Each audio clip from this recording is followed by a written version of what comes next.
What's going on, everyone? Happy Tuesday. It's a Tuesday night edition of the Final Whistle Sports Podcast.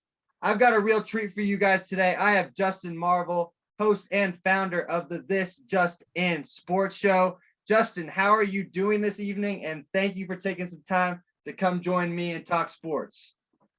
It has to be a great evening. Every time I am invited to come on the Final Whistle, it has to be a great evening. And from the topics that you told me, we have a lot in store from the NFL draft right up to NBA and the breakdown heading into the playoffs. So I am excited to get into this episode. Probably not as I am more excited than you to get into this episode.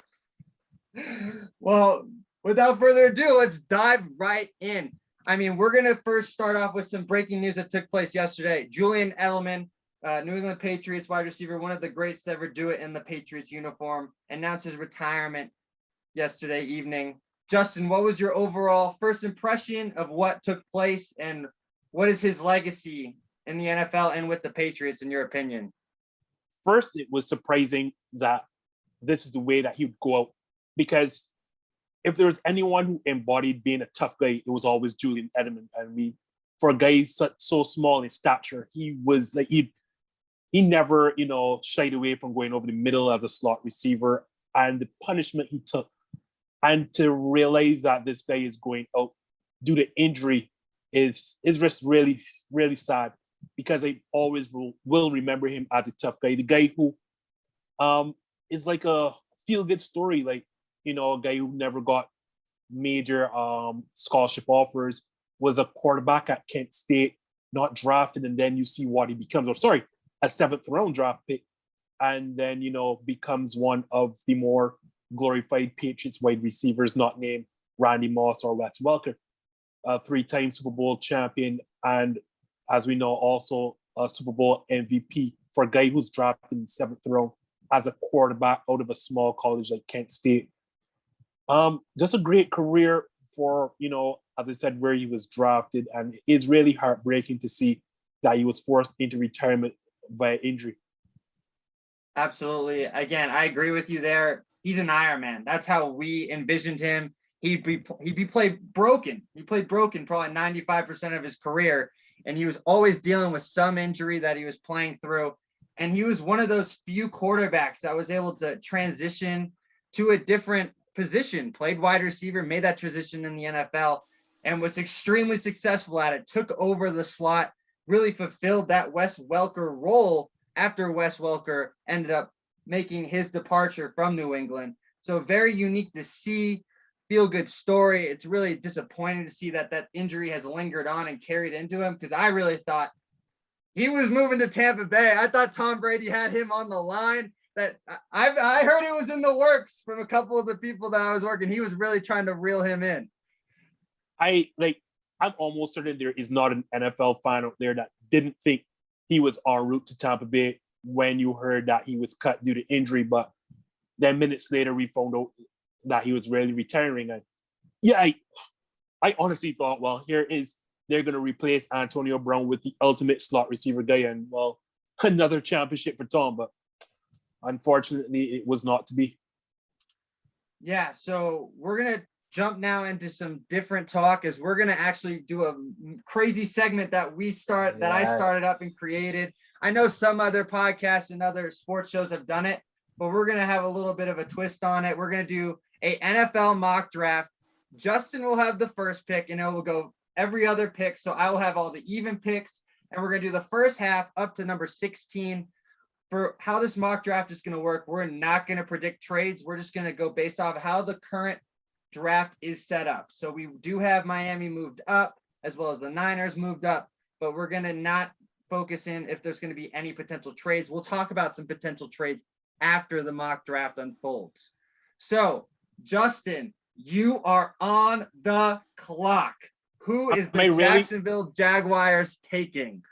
I think you're really the guy on the clock. I mean, from the time that he took over at Clemson and chased Kelly Bryant out of town, we all knew that it was just a matter of time that Trevor Lawrence was going number one. And from the moment I saw him, I didn't take this draft process to know. And the moment I saw him take over from Kelly Bryant, I told friends, This guy is the best quarterback prospect I personally have seen since Andrew Luck. So, like, it was just like you heard the hashtags tanking for Trevor. Like, so I'm really not on the clock. This is all you. So, number one, Trevor Lawrence. I don't think there's a single draft board out there that has anything different.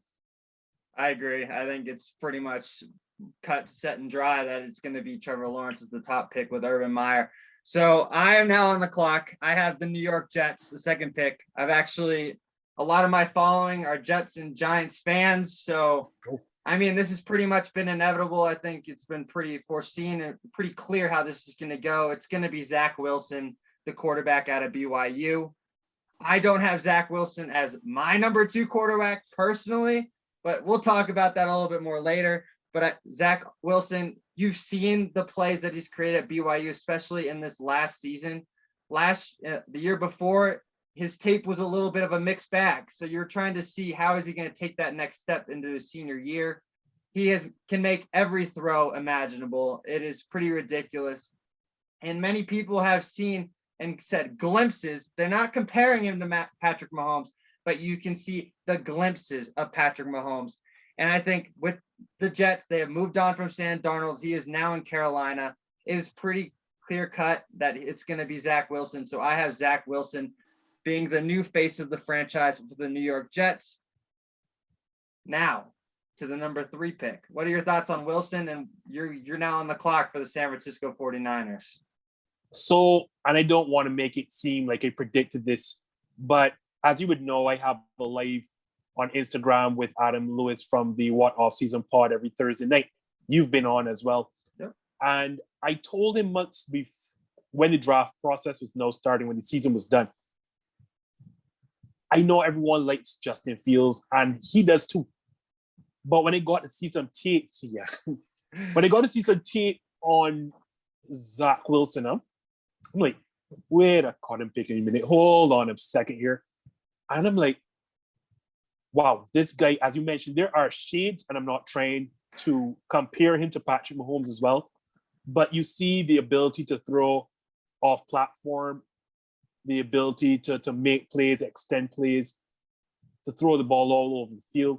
Granted, it was not at an extremely high level, but this guy's mechanics or this guy's ability, woo!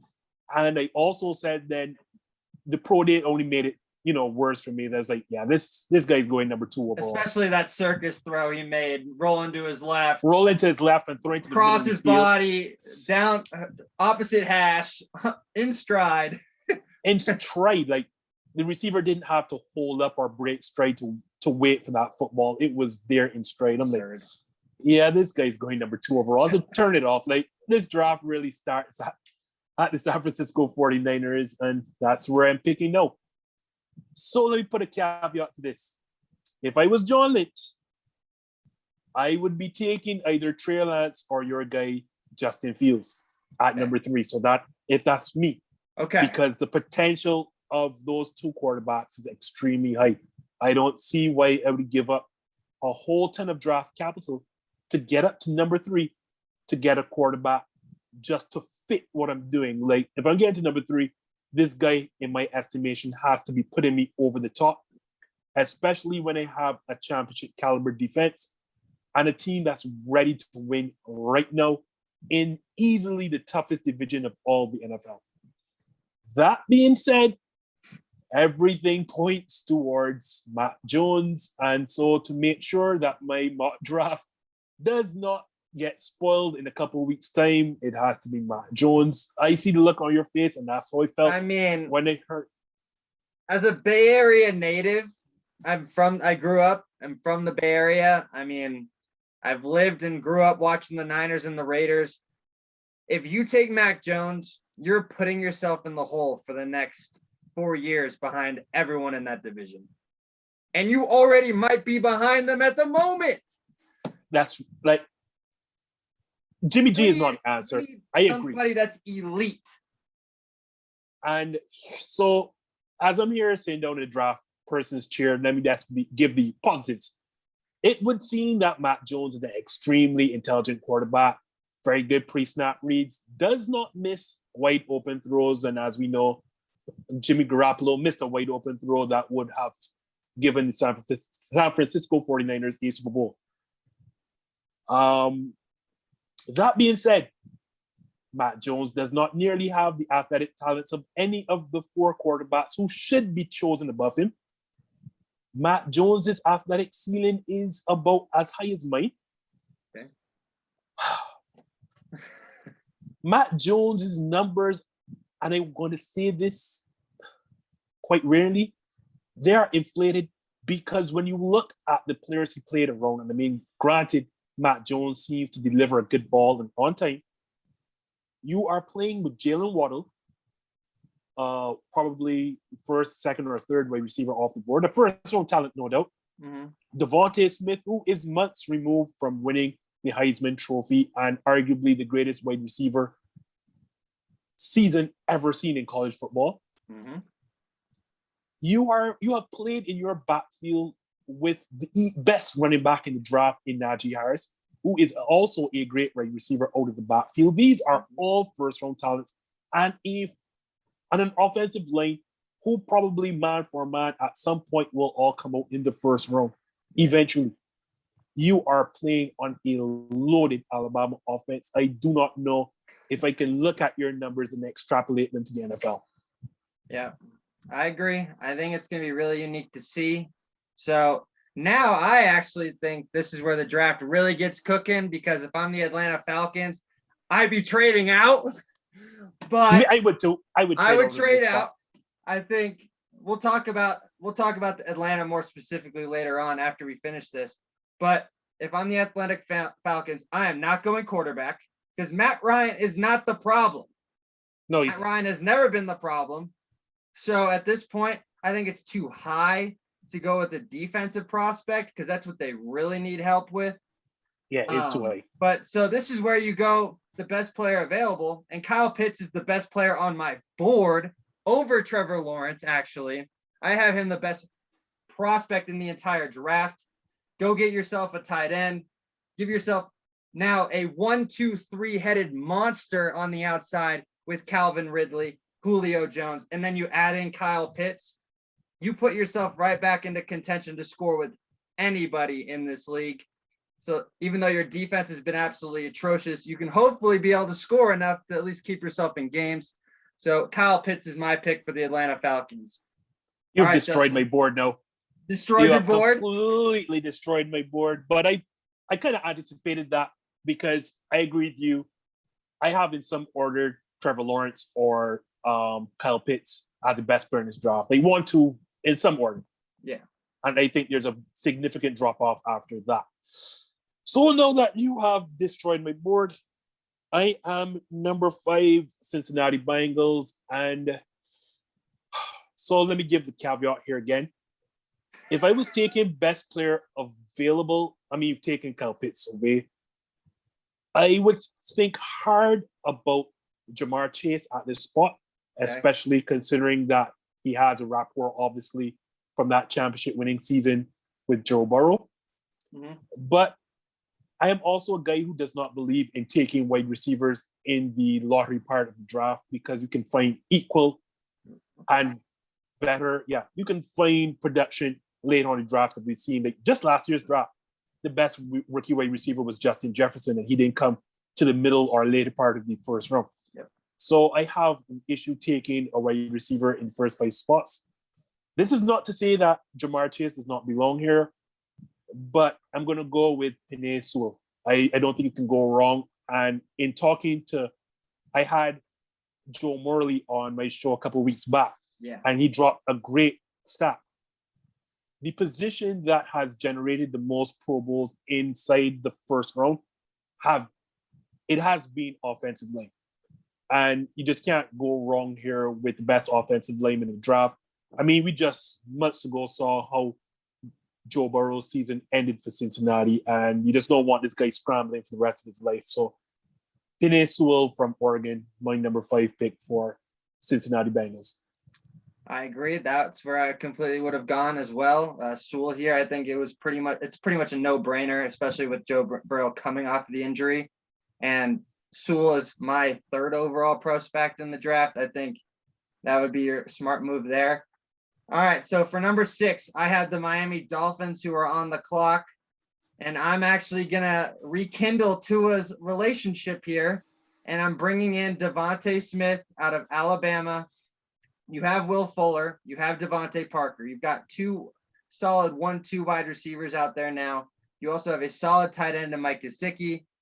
So why not rekindle something that you know works? You bring in Devonta Smith. You've seen this year that he can play at every position on the outside. He can play in the slot. He can come out of the backfield. He can play on the outside. He can line up wherever you need him to. So I think this is a no-brainer. It's a home run. If you really want Tua to be your future, you bring in the correct player that will make sure that relationship stays perfect and rekindles and blows up for the Miami Dolphins. And their defense was not a problem last year. They just need to figure out how to get Tua more consistent offensively. So I'm taking Devonta Smith as the number 6 overall pick. Well, because I didn't have Pitts going to Atlanta, I had him falling here to Miami. But without Pitts, I agree, and I like this pick. So now it's me, Detroit, NFC North rival of Maine. And with the departure of Kenny Galladay, then I think it's only natural then that you take Jamar Chase, who in my estimation, if you call Kyle Pitts a tight end, then I think for me, he's the best wide receiver in this draft, above Jalen Waddle and the aforementioned Devonta Smith. A physical specimen, I absolutely like him. I liken him to Anquan Bolden. So yeah, I think it just fits need and talent. Like, you're getting probably the best player available, and you're filling a need. So I think this pick is a no-brainer for Detroit. Completely agree there. All right. So Carolina Panthers, that's who I have now, the number 8 overall pick. I think Carolina can go a multitude of angles here. You could go offensive line, you could go defensive back, or you could even add another wide receiver if you're really sold on Jalen Waddle. You can go number 8 here. I'm going to go with the offensive tackle out of Northwestern, Rashawn Slater. I know he sat out this last year. Destroyed my entire draft board. Oh my God, this is going to base. I love Rashawn Slater.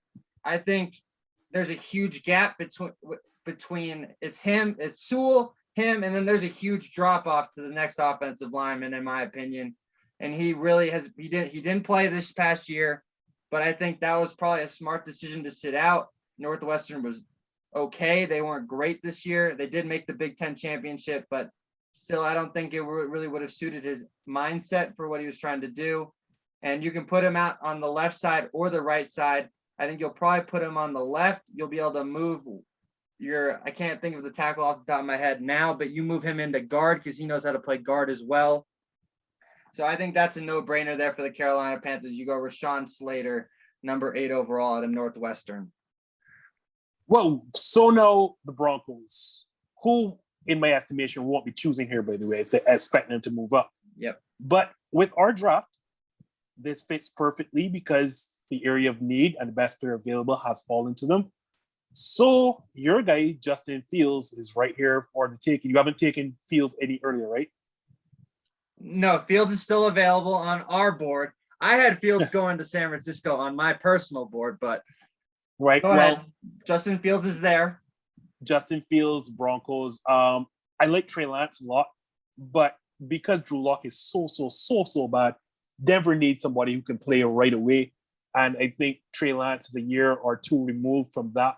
I think he has to sit behind an experienced quarterback and learn, which is why I would have pegged him in Atlanta. But as you correctly said, Matt Ryan's not the problem there. So if I need a talented quarterback and one who can play right away, Justin Fields played in the Big Ten and got to national championship games. So yeah, Justin Fields on my draft board does fall all the way here to number 9, Denver Broncos. Okay. I like it. I actually would have had Trey Lance go here if Fields was still, because I have Fields off my board. But now we're here to the Dallas Cowboys, and how much it sickens me that I'm stuck with this pick as a Washington fan. And I'm going to have to pick another NFC East team, it looks like too. Yeah, I'm gonna have the Eagles because they go 1, 2, 3. Yeah. But for the Cowboys, you need defensive back help. I think this is pretty much a no-brainer. You go Patrick Surtain out of Alabama. He can play one-on-one on the outside. You pretty much don't have to worry about him. He knows how to play bump coverage. He knows how to play man. He knows how to play zone. You can pretty much line him up anywhere. He also knows how to play slot. At Alabama, he pretty much covered the number one wide receiver that they were going against, and he shadowed them all across the field, so he can line up everywhere. I think this is pretty easy for Dallas. You go corner, you take Surtain. That's my board. Like, I mean, there are people who think that J.C. Horn may be the best corner in this draft. Some even Caleb Farley, but yeah, for me, I think it's Surtain. And even then, even if he's not the best, you know he's one with no holes in his game, and you can plug him in right away. Like, I agree with you. It has to be him right here at Dallas, and that's an obvious like area of need for Dallas. Like we saw last season. Yeah. So sure. the Giants at number 11, yeah. Initially had Slater, but as you said, you have him gone. So then the next best offensive lineman, and I mean, I think because you're gonna have to find out if Daniel Jones is your guy. Okay. And thing is coming back this season, and you have to know what you're getting out of him as well. Oh my gosh, names are beating me right now, but the Penn State running back, he's coming back this season. So Saquon comes back. Saquon Barkley. Yep. So having to find out about your two best offensive weapons, I think you take Christian Darrisaw, the offensive lineman, and you plug him there. Wow, he is way off of my board. I have Darrisaw as my fourth best offensive lineman. Oh wow! I have Elijah Vera Tucker ahead of him, just because I have more USC games. I have him coming up shortly. The USC offensive lineman. I have him short, but yeah, I go Christian Darrisaw because like you're gonna have to find out for certain if Daniel Jones is your guy, and I think this is the make it or break it season, and you don't want excuses, so you give him as much help as possible on that whole line, create some space or some running holes for Saquon Barkley. So I go offensive line here because I just don't think the defensive players in this draft merit being chosen this high. And it sounds so weird, but we have not picked, outside of the corners, we haven't taken an edge rusher, we haven't taken a linebacker. And in my estimation, there's a reason why. Okay. All right. So now I have the Philadelphia Eagles. And again, like the Cowboys, you need help in the secondary. I don't think you should go wide receiver here, in my opinion. I think you need more help on the back end than you do offensively. I mean, Jalen Hurts has been solid. You have Jalen Reagor. I think you have a lot of potential with the Philadelphia Eagles wide receivers that they've shown a little glimpses toward the end of the season once Hurts was put into the lineup. So here I'm taking J.C. Horn, the cornerback out of South Carolina. He's got crazy good ball skills. And I was listening to him when he was talking to Bryant McFadden this past week. And he's got that mentality that he just knows that he's a flat out dude and a baller on the football field. So I think it's pretty much a no-brainer here. You could easily go Jalen Waddle. I wouldn't go Jalen Waddle personally. I go defensive secondary again for the Eagles because that's where they're always really stuck with, and they need defensive back help. And you've got Horn and Surtain. You can go either way between these two, 1A, 1B. So I like J.C. Horn out of South Carolina. I have him exactly the same spot. That was an extreme area of need for Philadelphia. I mean, they have a ton of holes. But yeah, that was one that they needed to plug immediately. So I too have J.C. Horn in that spot. So here we go. The Chargers, well, they just had to move up Christian Darrisaw. So because we saw how great, and I did not see this coming, how great Justin Herbert was last season. Gonna have to give him a lineman, and the same guy, Vera Tucker from USC. Okay. I'm gonna plug him right here. You don't want the same thing that we saw with Joe Burrow last season. You're gonna have to solidify that line. And the Chargers, I think, took away I know they took my Pro Bowl center away from me. So you just solidify that line even more and put Vera Tucker right there and plug and play. All right. Yeah, I know that your board must be destroyed now. Yeah, because I had Vera Tucker going next to Minnesota because offensive line is a huge need for Minnesota. Oh, I had him going to Minnesota as well. Okay, so But at least we're on the same page there. But I think now you have to probably consider best available. Minnesota's going to really want to trade down. Yep. But Minnesota, you need some help in the linebacking core, or you need an edge rusher. They haven't been able to get to the quarterback at all last year. So this is where I go best available. You could either go Kwity Paye out of Michigan, Jeremiah Owusu-Koramoah out of Notre Dame, or you go Micah Parsons out of Penn State. I'm probably going to go, my best available on my board is Micah Parsons. So I'm going to go Micah Parsons, the Penn State linebacker, who can also play as an edge rusher if you really need him to. He's versatile like that. He's got elite speed at the linebacker position. He can fly all over the field. I like him going to Minnesota there. I like what we've done here, because then, it shows how quickly on the fly you have to make changes. This is what NFL GMs must feel like. This is how we're on the phone right now. Yo, he just took our dude. We are so screwed right now. So I love this. I'm like, Tom, I'm here making changes on the fly. I know, right? This is I love this. I might start doing this, doing it once a week now on the show up to the draft. I think it'd be unique just for each different guest to see how the drafts are different. Yep. So you're making changes oh my gosh, I have to take this guy out and got to get this guy. Right now, I went through Minnesota right there, and I was like, I had all three of my top people were linemen. All three of them, four of them technically are all gone. I couldn't even go Darren. Yeah, because Darisaw is gone. So what do you got? Yeah, New England. So here's the shocker, because I have New England trading up to get this guy, but because of our draft, he's right there for the taking, and Bill Belichick does it again. He gets his guy Trey Lance, because he has fallen all the way to 15. You didn't realize, but Trey Lance has not been taken. Trey Lance is still on the board, and it fell right to Billy. Didn't have to do a thing. And as I said, in my head, I know that there are trades going to be going to be done, and I have Bill Belichick trading up for him, but he must be smiling in our draft. So you have him taking Trey Lance regardless. Yeah, I have him taking Trey Lance. So it's just so funny that in this scenario, he just falls right to him. So, yep.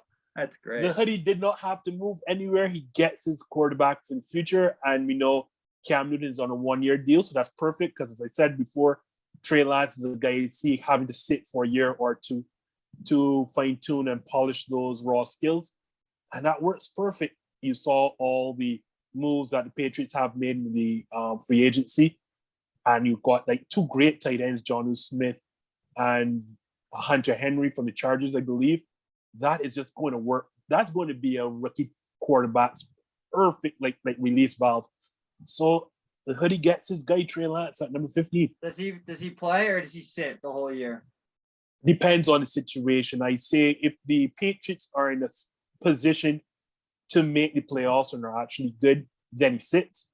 Okay. If by late in the season, with a quarter of the season left, and it's clear that they're not going, I think you see it's like how the Chiefs plugged Patrick Mahomes in for that last game of his rookie season.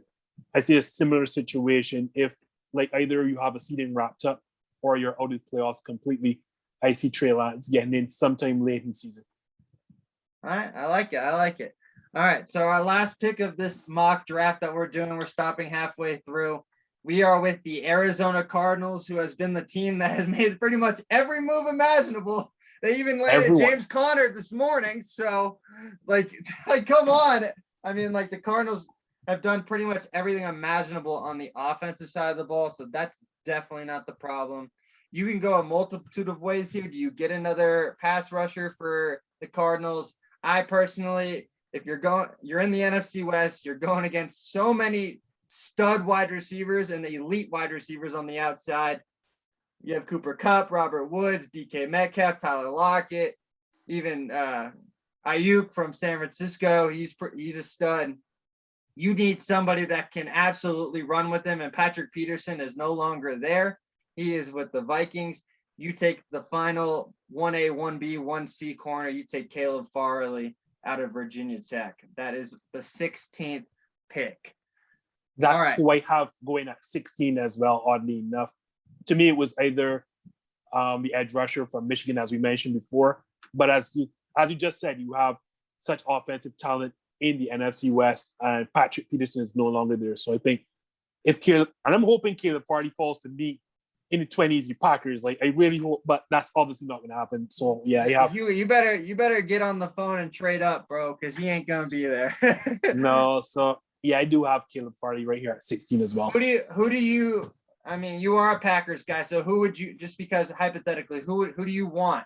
That you guys are at 29. I want to trade up to get Caleb Farley. So you think you should trade up? Okay. That's not going to happen, but I really do think we should trade up to get Caleb Farley because everyone saw what Kevin King looked like in that NFC title game. And unfortunately, we re-signed him, but that can't be the guy that you play alongside Jair Alexander. So I really think that we need Caleb Farley because, as we just said, JC Horn will not fall there. Yeah. Obviously, Surtain definitely will not. So yeah, it's intriguing to see. As a Washington fan, I'm hoping it falls to us as well. But if we have to, I'd rather go Greg Newsome out of Northwestern. I'd rather go cornerback than go somewhere else. I want cornerback, and I just not. Well, technically, sure. Jalen Waddle hasn't been taken, so Jalen Waddle's going to fall to us according to our draft. I'm sure you had Jalen Waddle somewhere higher. I had Jalen Waddle going to the Chargers at 13. Just make Justin Herbert just pick and choose where he wants to throw the ball each play. Because I know you have. I mean, I had Austin Eckler on the show a couple months back, so I know that awesome. He elite wide receiver out of the backfield as a running back. And then you got Keenan Allen, If Mike Williams, hopefully, I think he stays. We'll see. We're gonna see how Mike Williams does that. But still, just add in some more toys for Justin Herbert. That's the reason why he didn't go Jalen Waddle there, because as I said, Mike Williams and Keenan Allen, that's just an embarrassment of riches now. But yeah, it is the best player available at that spot. So who knows? Sure. All right. So we went through our 16. I'm trying to see if I can remember off the top of my head. But let's back up there. We just picked 16 picks and Jalen Waddle did not get selected. Something went wrong. Yeah, we went more need based at the end. Well, after the top 8 picks, I go more need in my mock than best available, other than Waddle going to the Chargers in my personal one. So I want to talk about, we didn't say we were going to do trades. Justin, I know you had a couple trades potentially in what you have in your mock. What do you have? I want to know. So it starts at 4. Okay. This is where Atlanta should trade out, by the way. Yes, Atlanta, as you correctly said, Matt Ryan is not the issue. I do think if Atlanta does stay, I think it's going to be quarterback. As I said, I don't see them taking a wide receiver so high, but there is Kyle Pitts, so probably that. Yeah. But I see them trading out on the 2 obvious needy teams. It's either going to be Denver or it's going to be the hoodie, as I mentioned. It's either going to be New England or it's going to be Denver. They are going to target quarterback, and it's who. The team that goes there, though, you're going to have your choice because, as we mentioned, it seems, can't believe we're saying this, but it looks like Matt Jones is going at 3. And whoever gets. So mind-boggling still to me. Justin Fields should be going number 3 overall. I mean, you can continue with your point, and then let's rate. No I know worries. you didn't. You had a little rant that you had prepared on Justin Fields for your show yesterday. Unfortunately, it didn't happen due to some unforeseen circumstances. But if you want the floor, take it about Justin Fields, because I'll rant too. So let's say this, Raul. So I'll get to the pick. I think Atlanta trades out with either Denver or the Patriots, and that is Justin Fields or Trey Lance for sure. I don't see in our mock draft scenario we have them all falling to 5th to lower. Now you can't see that happening. So Justin Fields. Here's my thing up. This is the guy who everyone before the draft process started had him as the second best quarterback in this draft behind Trevor Lawrence. And I don't think he moved on my board. He didn't move on my board. So then all of a sudden, no, and I'm on board with Zach Wilson. So we see Zach Wilson get, he's slotted in at number 2. Yeah. I had no issues with that. The alarm bells start going off, though, when you realize John Lynch, NorCal Shanahan, attended his first pro day. And then the rumors come that Matt Jones is going to slide up. And every one of us, every last one of us. Because they chose Mac Jones over Justin Fields because they both have the same pro day. Every one of us has Matt Jones slated as the fifth best quarterback in this draft. I don't care what anyone says. If you're being I have him to at yourself, 4, actually. I have Trey Lance as my fifth best quarterback. But you definitely don't have him. Yeah, I don't have him ahead of Fields for sure. No one has him at third. So then when I saw the rumors that they're moving up to get Matt Jones, alarm bells started going off. And it's still, this point still didn't ring to me until Dan Orlovsky. Love me some Dan Orlovsky. Those comments were the most irresponsible comments for a guy in the media I've ever heard. And for those who may not have heard the comments, Dan Orlovsky, ESPN analyst, he didn't say it on ESPN, though he said it Pat McAfee's show. Mm-hmm. Pat asked him a direct question: why is Justin Fields slipping down everyone's board? No, to Dan Orlovsky's credit, he did say he doesn't know, but he has heard from teams that there's a question his work ethic. Last guy in, first guy out. That rubbed me the wrong way. Mm-hmm. Because here it is, and unfortunately, I'm going to have to use the R word here. You don't hear this about white quarterbacks. Yeah. This always happens. It just feels like you want to demerit someone. Oh, well, let's just say the work ethic is poor. He's not smart. He doesn't want to be great. And why Dan's comments were so irresponsible. When the backlash inevitably came, he then turned around and apologized, said he did some more digging, and asked an offensive coach at Ohio State and then a personal trainer of Justin Fields. And they said this is hogwash. No one works harder than Justin Fields. And if that's the case, Dan should have done. Any reporter worth his salt knows you get balance. You hear from the teams, and then you hear from the player or the people closest to the quarterback. And then you provide balance. This was irresponsible, and you've not heard it from any other quarterback but Justin Fields.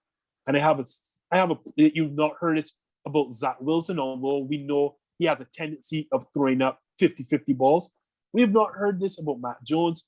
We've not heard this about Trevor Lawrence. Why is this that this is happening to Justin Fields when all of us pre-draft process had this guy as a second-rated quarterback, and all of a sudden now we're seeing mock drafts where he is sliding out of the top 10. This is absolutely ridiculous. And we see it time and time and time again. And I just like the narrative to stop. Yeah, I mean, it's unfortunate, and I think it's really like I love Dan Orlovsky. He's one of the best in the business to do it, but I agree with you. I don't think he did enough of his background checking, especially when you work in college football and you're sometimes. I think he called an Ohio State game this year, if I'm not mistaken correctly. So how do you not have your due diligence done? But for me, this is I did a theory. We were talking about this a little bit before we came on, but I'm just going to run through the recent Ohio State quarterbacks, and I think this is why he's really actually been hurt, why his draft stock has completely faltered, is because of how bad Ohio State quarterbacks have not translated to the NFL, especially in the Urban Meyer era and in the Ryan Day era. So I'm just going to go based off of, since Urban Meyer was the head coach of Ohio State, you can look at these 5 or 6, I think, past quarterbacks. Braxton Miller, I don't even think he won the job at that point when Urban Meyer took over. He had to move over to wide receiver to get playing time. So that's one. Braxton Miller now is I don't know if he's still in Houston. We're going to be talking about Houston a little bit later. That's a whole hogwash there, the way Justin says it. Second, JT Barrett. I don't even think he really even got an NFL shot. So there's that. Then you have 3, Cardel Jones.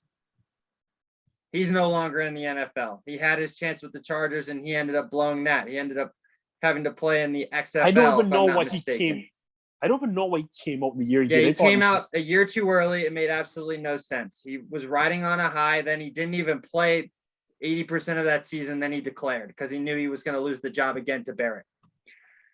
Then, even if you look at the next quarterback, first off, Joe Burrow is completely excluded from this because Joe Burrow never played it down at Ohio State. So that's why he's a complete outlier. And if someone come out and argue about the Joe Burrow argument, don't even start with me because he didn't play at all. Then secondly, you have Dwayne Haskins. And as a Washington fan, I know the entire fiasco. From my source, I know the true inside story. I'm not allowed to release it because he told me off the record, unfortunately. But I'm going to keep you on the edge of your seats if he ever allows me to bring it up because now he's in Pittsburgh. So can I ask you this question? Yeah. Is it really, really bad? Is it terrible? I mean, more than anything, it was. So everything that was released to the public wasn't. They said it was like not the entire story. Okay. That's as much as I can say. No So problem. everything that was released is true. It wasn't the entire situation that was released. Then, so again, Dwayne Haskins, he's now in Pittsburgh, and he's now going to be fighting to be even the backup behind me to beat out Mason Rudolph. So, yeah. Ugh.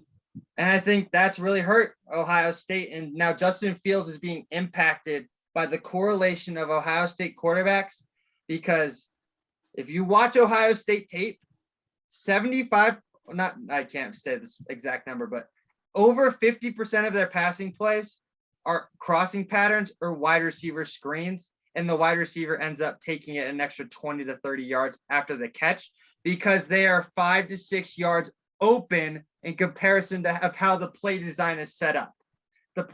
Ryan Day and Urban Meyer called plays so well that the wide receiver was so open that they were taking the catch to the house after that. So I think a lot of it's been seen there. And then you see the minor glimpses and he's got the arm talent. He's got the best arm in this class. It's not even close, arm strength wise. So that's really hindered him. And it's really dumb, in my opinion, that he's being held back because of the Ohio State effect that has been taking its toll now in the NFL, because basically zero Ohio State quarterbacks under Urban Meyer and Ryan Day have not translated to the NFL. And that's plausible. And here's the thing, right? I can't knock someone for thinking that. It's just that you should also be able to see a guy's talent and what he should be able to do. Watch the Clemson game. Just watch it. And he's playing with broken ribs in that game. So, and you skipped his pro day, and I mean San Francisco. Well, so how are you going again this week? San Francisco is supposedly in attendance this week. We'll see. That's not going to change anything. I mean, it should, but it's a farce. It's all a farce. You missed Justin Fields' pro day to attend Matt Jones. That tells me everything. It tells me everything I need to know. And I agree with you, but because Ohio State quarterbacks of recent vintage have been not bad, atrocious. These guys have been absolutely terrible, unplayable in the NFL. So I kind of understand, and you're correct, especially the Ryan Day offense. These wide receivers guys are open by 10 yards. 10 yards, bro. Even against Michigan, who supposedly had the best defense in college football for the last 3 or 4 years, they are immensely open. So I'm sure I could complete these passes, so I could understand the trepidation of, looking at it. But you have to be able to see the guy's talent. But we'll see what happens in this pro day.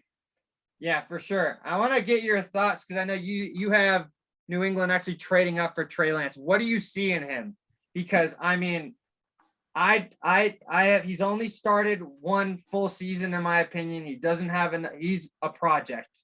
That's how I see him as a quarterback. And I can't trust someone that has only played one game, and it'll be basically 2 years?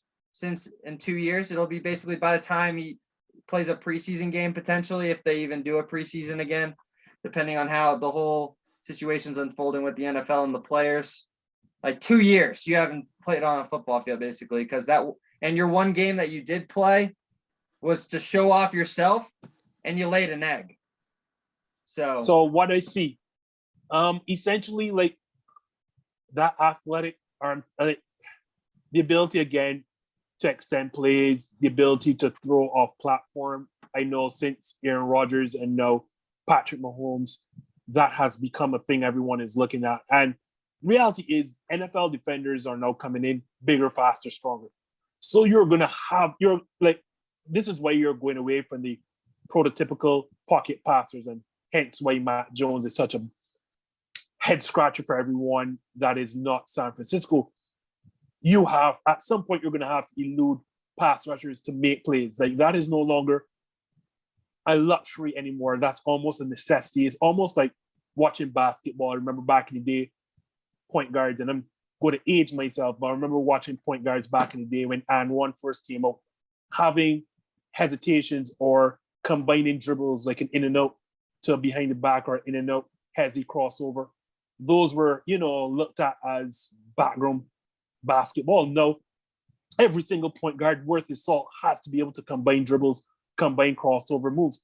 I think going forward, you're seeing, and even Joe Burrow might not be the most athletic, but you're seeing every single quarterback is now being asked, can you make these throws off platform, or can you make these throws outside the pocket on the move?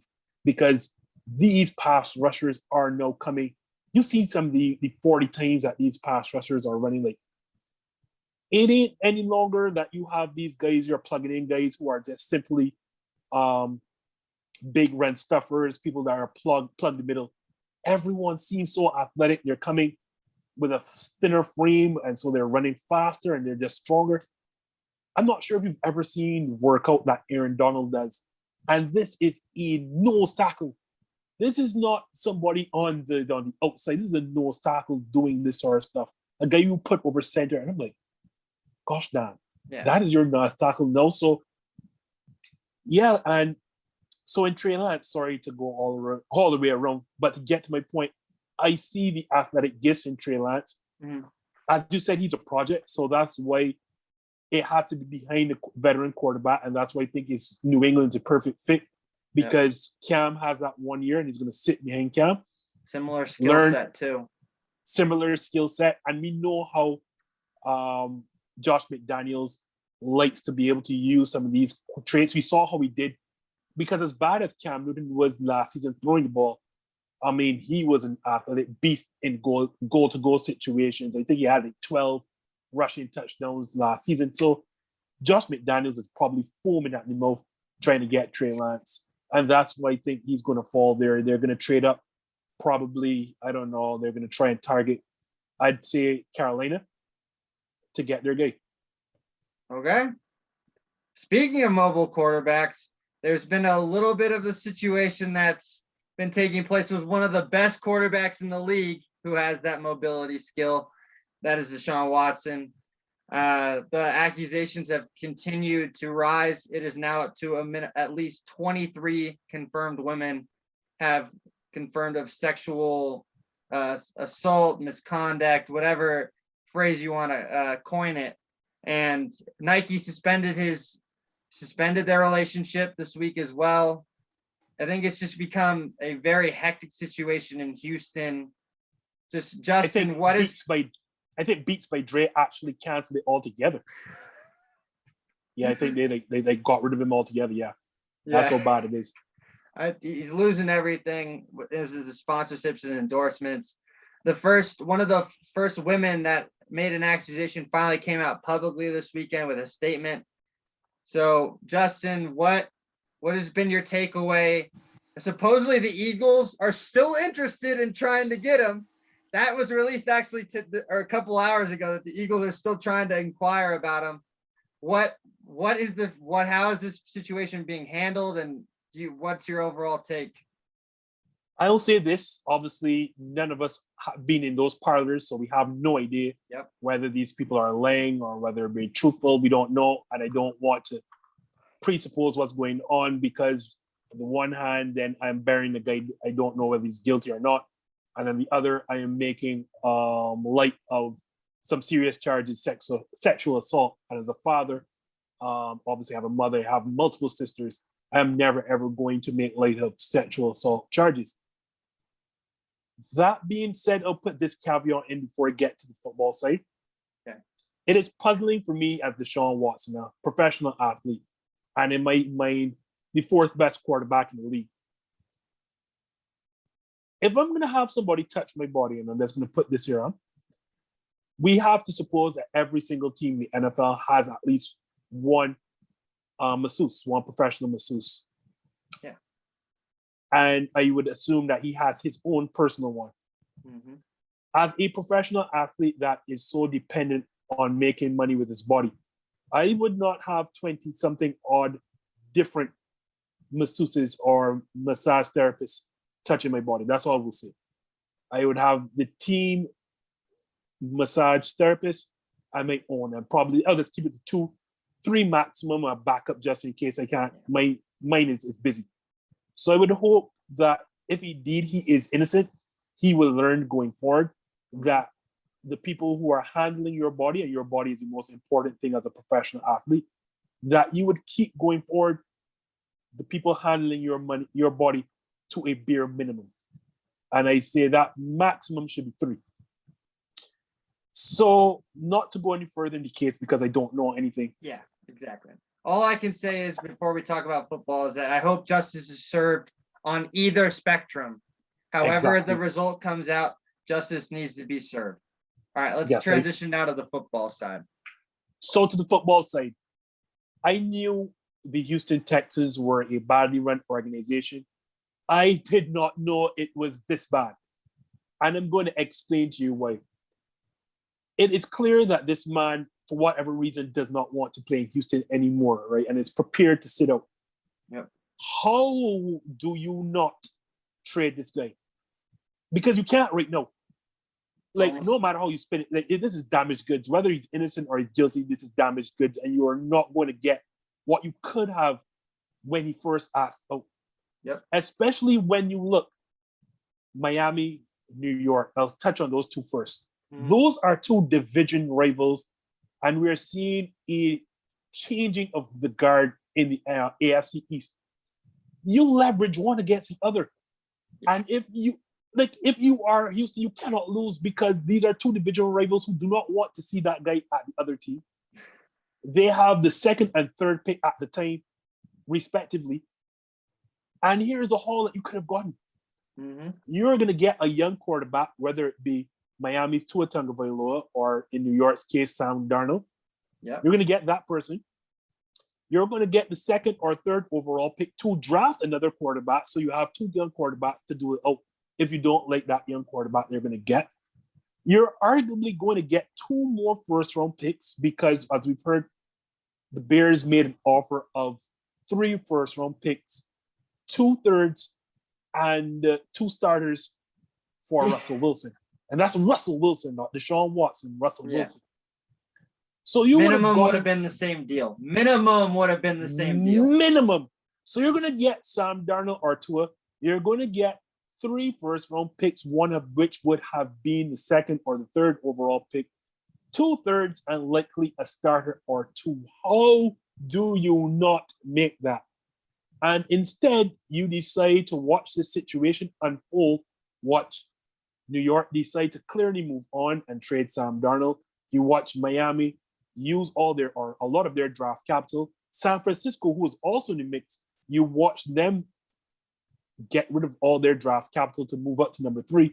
So essentially, you have no possible trade targets right now. Everyone who had a quarterback situation is currently addressing it, or everyone who had draft capital to trade for Deshaun Watson no longer has it.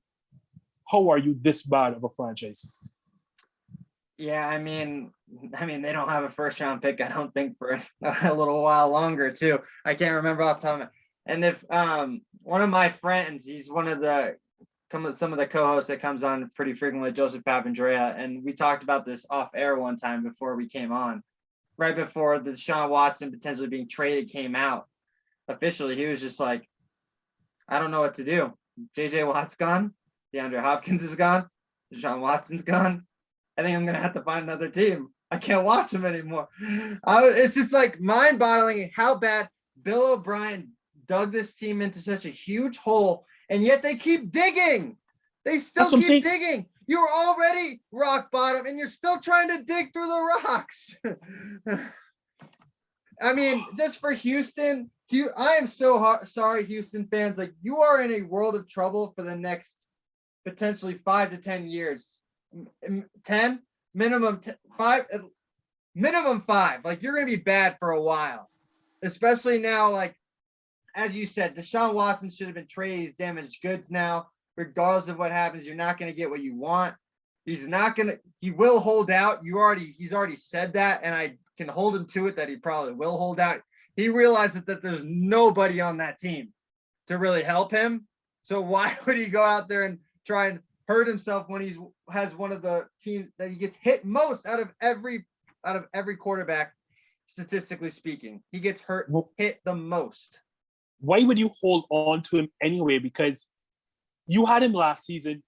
He had the best season of his career, and that got you 4 wins. Why not restart your entire situation? You can trade. The whole team is so bad. You trade one player and you have your restart button right there. You are getting the lion's share of draft capital by just trading this one man. One man. And I understand you cannot win in the NFL without having a franchise caliber quarterback right now. But you get to choose that in this draft. Yeah. If you traded Deshaun Watson, and you can fix so many holes by just trading the one man.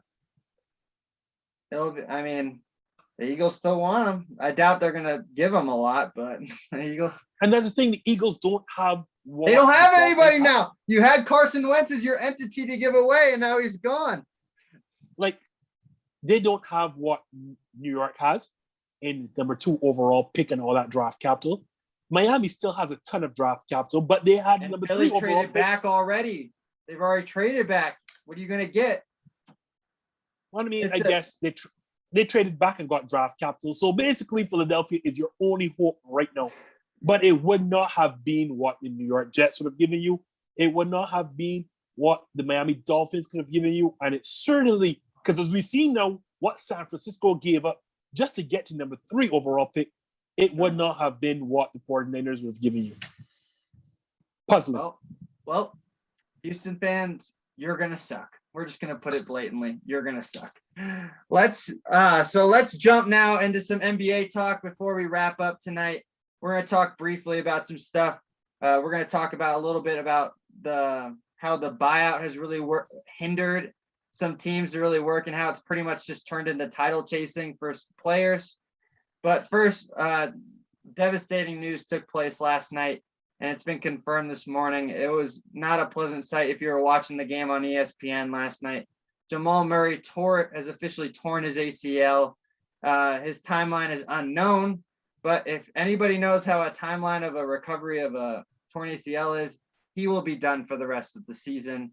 It is pretty much a guarantee. It was a non-contact or minimal contact, if you really want to say there was much contact, going in for a layup. The game was already decided, and it's just difficult to watch. You cringe every time you see it. As a Golden State fan myself, I watched that from start to finish. The dude's an absolute stud, and he's going to be an absolute phenom in this league, and it's really hard that now he's going to probably be out for at least the rest of this year and potentially the beginning of next year. Justin, your thoughts on the whole situation? And now this pretty much takes Denver out of any consideration of making a run at a title this year. And that's the thing, right? I didn't have them to win a title because I think they're still too young. Mm-hmm. And as you see, young teams just don't win in the NBA. Yep. But I saw a situation where they returned to the Western Conference Finals again. Like, this team is really good. And I don't think people understand, because they're in a market like Denver, how good this team is. Apparently, the coaches found out when you play Michael Porter Jr. at the power forward position and started, the offense is almost unstoppable. Sorry, let me backtrack. Take out the word, cross out almost. That offense is unstoppable when they play Michael Porter Jr. at the power forward position. Yep. And then it got even better with the Aaron Gordon trade. Like, it was like Aaron Gordon and Nikola Jokic were best friends all this time that they didn't know. The amount of back cuts, oh my God, it was just a pleasure to watch. And in that short time, I think they have some ridiculous like plus 160 scoring margin, that offensive that starting lineup. And there's some number I can't remember offhand what it was when Jokic and Jamal Murray were on the court as opposed to when Murray was off. It is really a tough blow. I mean, Jokic will still be in the MVP conversation. Whether he wins it or not is another question. They will still be in the playoffs. There's no shadow of a doubt with that. They can potentially still win a first round series. It depends on who they play. But they would have the Lakers right now, so they ain't making it out of the first round. No, if the playoffs started right now, no. Like I think they'd have to be like a third seed and have to play like a 6 or so to get out. But that's not likely going to happen. Like, it's unfortunate because I had this team possibly returning to the Western Conference Finals, and now this is probably first round fodder. So it's tough to see, as you said, but injury is a part of the game, unfortunately. Yeah, it is part of the game. Denver's title chances are for surely gone. I mean, I agree. I had them pretty much. They were more of a Western Conference final contender to me. I didn't think of them as an NBA Finals contender. I thought there was too much depth in the rest of the West. But I mean, it really hurts. Aaron Gordon, you were right. They have gelled like glue. It doesn't even look like they missed a beat. Again, like you said, it looked like they were BFFs from the beginning. But more than anything, I think it just really hurts like some of these potential series. Like if just like hypothetically, if it ended again today, you could have had another Jamal Murray, Donovan Mitchell duel in the second round.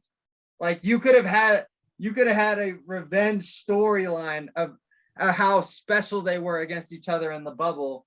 And I will tell you this, hot take, had they been fully healthy, I take Denver to beat Utah again. I agree. I think they're a bad matchup, Denver is for them. I think Utah, they're the 1 seed now. I don't think they're going to be the 1 seed by the end. I think Phoenix. Oh, you don't? I have Phoenix stealing that 1 seed. They're only a game and a half behind. And Utah has really not found that groove again after the All-Star break.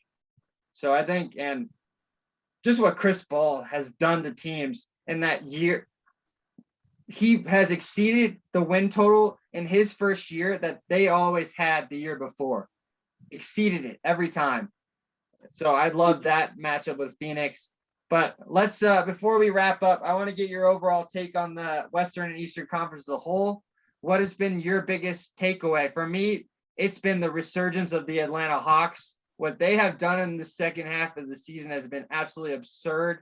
Bringing in Nate McMillan has been a home run. I don't know why Nate McMillan got fired in the first place from Indiana, and now the Pacers are really just screwed for a little while. But head scratching. Like, this guy deserves a Atlanta head coach is job. now the 4 seed in the Eastern Conference at the moment. Just think about that. They were, when he was brought in, they were like the 12th. Just like, so Atlanta's been my biggest storyline. What's been your biggest storyline so far in the second half of the year? So in the West, I have no idea what's going to happen. Everything rests on the health of LeBron James and Anthony Davis. I will say this, and it sounds weird. If I am a higher seed, Utah and Phoenix, I am praying LeBron James and Anthony Davis come back right now, because I don't want a scenario where the Lakers fall in that playing tournament because they've been gone so long. And then imagine your reward for winning a top seed in the West is to see Lakers in the first round. Like, gee, thanks. In the Eastern Conference, there are only 3 good teams in the East now. Yeah. It sounds weird to say. Those top 3 seeds. And so here's my thing. The battle for the top seed is also important right now, because if you are either the 76ers, the Brooklyn Nets, or the Milwaukee Bucks, you don't want to be number 2 or number 3, because it means you're going to have to play 2 of the other 3 just to get to the NBA Finals. So to make that case, then, let us say right now you're the Brooklyn Nets and the playoffs started today. Yep. In the second round, you're going to have to play Milwaukee. And in the Eastern Conference Finals, you're going to have to play the 76ers and before you even get to the finals. Right now, hypothetically, you would be stuck with the Celtics in the first round. And so you don't, I mean, right now as Boston is constituted, I expect them to be a first round defeat like that as they are right now. And that's a story, I guess, for another show. But right, you don't want to be 2, you don't want to be 3.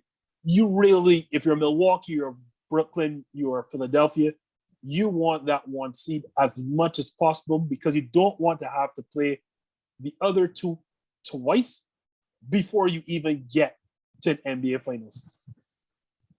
That's true. I think for the Eastern Conference, it really is set up that way. You don't want to play either team twice.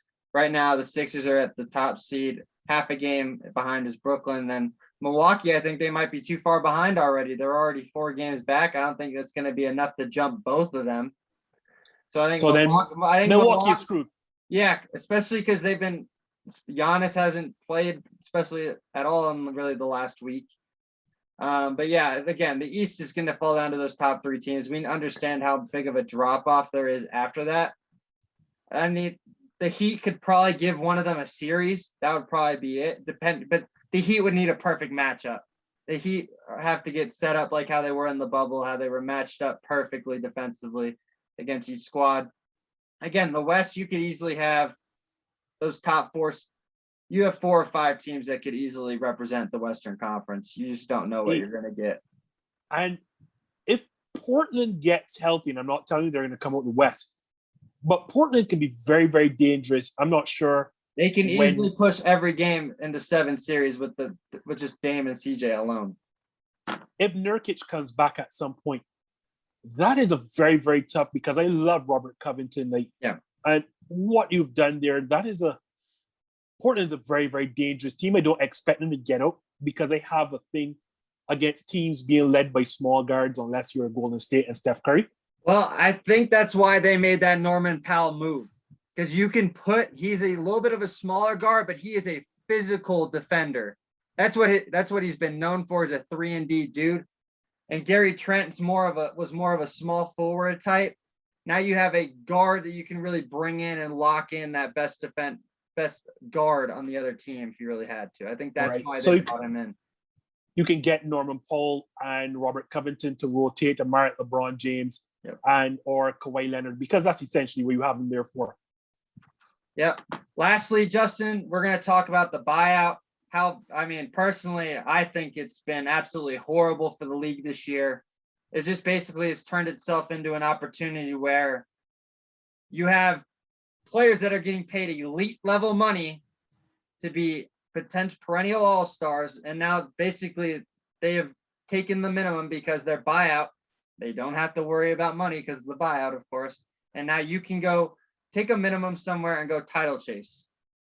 Look, I'm just going to list. Yeah, I'm going to list off some names here. Jeff Teague bought out from the Orlando Magic. It looks like he's supposedly leaning towards Milwaukee if he hasn't signed right now. Like that's one title contender already. And Jeff Teague, he may not be elite anymore, but he ain't a scrub. Scrub. He's a solid backup point guard still in this league. Andre Drummond, he was bringing in $28 million for the Cleveland Cavaliers. He is now with the Lakers on the minimum. Austin Rivers left Oklahoma City. He still hasn't been picked up yet. Watch for a contender to pick him up. Austin Rivers is a solid 3-point shooter, and he can spare minutes and he can score. He's more of a streaky scorer, but that's what a team is going to need that. LaMarcus Aldridge, who's bringing in $24 million a year with San Antonio. And the Spurs aren't even bad this year. And yet he still got them to buy his butt out so he can go to Brooklyn. And now he's now a bridge starter for Brooklyn. Blake Griffin. You want to know how much money he was making? Take a wild guess. $30 or $35 million. $38.8 million. And with Blake Griffin, he had another year on his deal. He was not going to be a free agent out of Detroit. Buyout. Went to Brooklyn on the minimum. It's just come on. What is the point? I get it.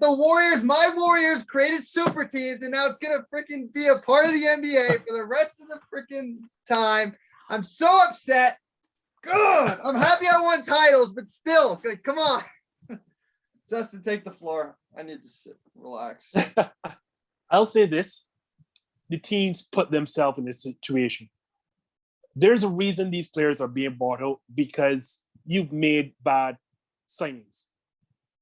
Andre Drummond is not a bad player by any stretch of the imagination, but the time that Detroit was giving him that money, the league was clearly shifting away from plotters, just protecting the ring and being able to score late. You're a big man, had to be able to either A, score outside, or B, be able to at least guard pick and rolls away from the rim. That is not Andre Drummond. So when you give him a max contract and the league is shifting away from you, from that, that's at you. That's your fault. San Antonio made everything to acquire LaMarcus Aldridge, then found out, wait a minute, this guy is an atrocious defender. Guess what? LaMarcus Aldridge was always an atrocious defender. So why is it now that you're understanding this and yet you had no problem giving him max money or near max? So San Antonio paid themselves in that corner. Blake Griffin. I don't want to blame Oklahoma City for giving him the money at that time. Sorry, it wasn't Detroit. Oklahoma City. Detroit. It was before Detroit. It would have been the Clippers. And Blake Griffin was that guy. And when Detroit trades for this guy, you have to understand, what are you trading for? Like, this is the guy who was starting to pick up a lot of injuries. And he just was not the same player. So when you give up all your assets for this guy, and then all of a sudden you realize, I can't even trade him anymore because this guy's almost untradeable with that contract and those bad knees, then, I get stuck. I have to buy him out. The teams and their bad decision-making basically paint themselves in this corner. And now you are seeing, as you said, guys on these max level deals just walking into title contenders on a minimum. I'm going to give you a little bit of hot take. I don't mind it. Simply because the players have almost earned this right to be in this situation. I didn't pay myself these contracts. I didn't put myself in a situation where you're having to buy me out. And I actually wanted to get a bit of a rant, and it's not exactly the same situation, but I think too often we have been indoctrinated to see things from teams' point of view. And I'm glad to see that players are now getting a little bit more freedom, because as you know, players don't have any control over who drafts them. Players don't have any control in restricted free agency. So you can be a situation where if you're a good player, you're tied to a team for at least about 5 to 7 years at least. Yeah. And then with the buyout market now, sorry to cross you. Go ahead. You're seeing situations where teams are sitting down players for no reason other than I don't want to get them injured because they want to trade them. And we find no problem with that. And I'm going to harken back now to the James Harden situation in Houston. We all said it was unprofessional for James to show up out of shape because he wanted to get out of Houston, a team that clearly was not looking to win because they hired a first-time head coach and a first-time general manager, traded away Robert Covington, traded away Russell Westbrook. This is a team not looking to win. So James Harden is looking out for himself, saying, I want out because you're not looking to win, and I want wherever I'm going to, I get the best self, or that team gets the best self. We cried on James Harden. But then when Cleveland wants to move on from Andre Drummond and they basically send him out for more than a month, we say, oh, well, that's just a team looking out for their best interest. So this is why, in a roundabout way, we don't have a problem with the buyout market, because now players are having control to go where they want to go. But unfortunately, as you said, there's just everyone that's title chasing, and it kind of has a bad look. Well, title chasing has now become inevitable in the NBA. It's very unfortunate to see. Justin, why don't you tell my viewers, where can they check you out? Talk about your show. What platforms are you on? Where are we gonna see you before I let you go? Well, unfortunately, because of where we are in the Caribbean, we are not we're not a podcast per se, we're a live show, as you would know. So We're not on Spotify, we're not on Apple Podcasts, because that is not available in our region. But as you mentioned earlier in the show, we are a live show basically on YouTube. We stream every Monday night. We had some technical difficulties. So for the viewers, we will be on Wednesday, though, Yes, and we're bringing up the Justin Fields situation that I kind of hit on early on, and talking about race and quarterbacks in the NFL. So you can find us on YouTube, hashtag this just in, the hashtag is indeed silent. You can find us on Instagram. That's where I found my guy here, the final whistle. I'm always posting every day on Instagram, so you can find us there again, hashtag this just in. You can find us on Twitter, on Facebook, even on LinkedIn. Find us on all these channels. But as I said, Wednesday, usually Mondays, we are on live on YouTube, but this Wednesday, a treat, we'll be bringing that. And on Thursdays, we have IG Live at 8 p.m. Eastern with Adam Lewis of the What Off Season Pod. Hey, you know where to check them out, fellas. Go subscribe, go follow, go what you got to do. That was your Tuesday night edition of the Final Whistle Sports Podcast. And don't worry, everyone. The merchandise is in the works. They're finishing everything up. Don't worry. I didn't hold out. I know people have ordered. It's coming. Relax. Let's settle. Have a good night, everybody. Enjoy your Tuesday. Justin, thank you, my man. Have a good night. You too, man.